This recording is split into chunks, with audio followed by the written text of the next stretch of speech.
ខ្ញុំបាទមានឈ្មោះប៊ុនបានជាប្រធានសហគមន៍ទេសចរនៅសង្កាត់កោះទ្រង់ពាក់ព័ន្ធទៅ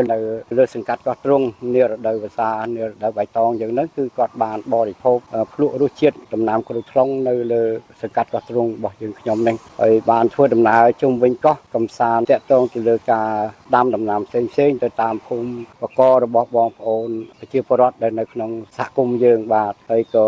បានទៅមើលផ្ទាល់ក៏បានចូលរួមដាំជាបន្លែជាបង្ការនៅក្នុងសហគមន៍បន្ថែមទៀតដោយ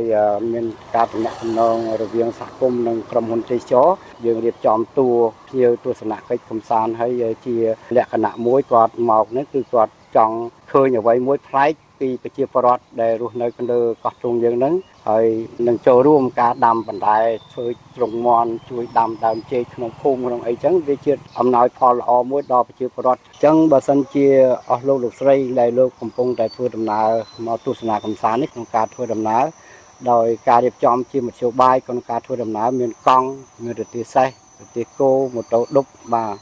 ជាពិសេសគឺកង់សហគមន៍ដែលយើងរៀបចំជូនភ្ញៀវទេសចរជាតិនិងអន្តរជាតិដែលលោកមកកំសាន្តនៅលើទីនេះហើយពាក់ព័ន្ធទៅលើថាវិការដែលបានការសាងសង់ផ្លូវជូនភ្ញៀវទេសចរជាតិក៏ដូចជាភ្ញៀវអន្តរជាតិ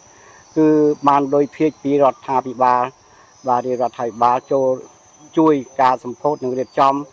ផ្លូវបេតុងសម្រាប់ផ្ដល់ភាពងាយស្រួលទៅដល់ភ្ញៀវដែលភ្ញៀវទេសចរជាតិនិងអន្តរជាតិដែលលោកបានអញ្ជើញមកកំសាន្តនៅលើកោះទ្រង់យើងនឹងហើយការរួមចំណែករបស់សហគមន៍ទេសចរធម្មជាតិយើងក៏បានចូលរួម20% ទៅលើការស្ថាបនាហេដ្ឋារចនាសម្ព័ន្ធនៅលើសង្កាត់កោះទ្រង់យើងទាំងមូលបាទការចាប់អារម្មណ៍របស់ភ្ញៀវទេសចរជាតិនិងអន្តរជាតិដោយសក្តានុពល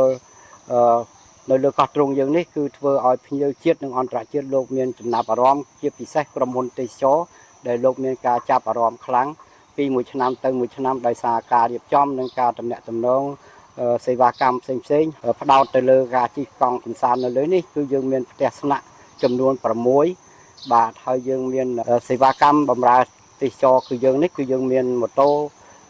ឌុបនិងម៉ូតូកង់3រទេះសេះរទេះគោនិងកង់សហគមន៍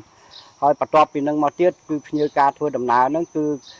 យើងមានដំណាំក្រូចថ្លុងជាសក្តានុពលធំ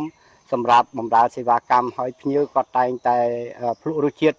ដំណាំក្រូចថ្លុងនៅលើកោះទ្រង់យើងខ្ញុំនេះនឹងមិនត្រឹមតែភ្លក់ទេក៏អាចទិញថែមផ្ញើទៅដល់បងប្អូនមិត្តភ័ក្តិអស់លោកស្រីដែលលើអញ្ជើញមកនេះគឺលោកសប្បាយចិត្តមកដោយសារឃើញសង្កាត់កោះទ្រង់ទាំងមូលគឺមានសោភ័ណភាពស្អាតដោយសារមានសម្រាមនឹងថង់ប្លាស្ទិកផ្សេងៗទៅតាមដងផ្លូវសាធារណៈទេបាទហើយសហគមន៍និងប្រជាពលរដ្ឋមានការចូលរួមថែរក្សាធនធានធម្មជាតិក៏ដូចជាលើបរិស្ថានកោះទ្រង់ទាំងមូលដែរបាទខ្ញុំបាទសូមថ្លែងអំណរគុណចំពោះរដ្ឋាភិបាលក៏ដូចជាស្ថាប័នពាក់ព័ន្ធនានាដែលលោកបានចូលរួមជួយឧបត្ថម្ភគាំទ្រទៅលើការរៀបចំហេដ្ឋារចនាសម្ព័ន្ធនៅលើសង្កាត់កោះទ្រង់យើងខ្ញុំនេះផ្ដល់ភាពងាយស្រួលទៅដល់ភ្ញៀវទេសចរក៏ដូចជាប្រជាពលរដ្ឋទាំងពីរភូមិក្នុងការរស់នៅសប្បាយចិត្តនិងរីករាយបាទ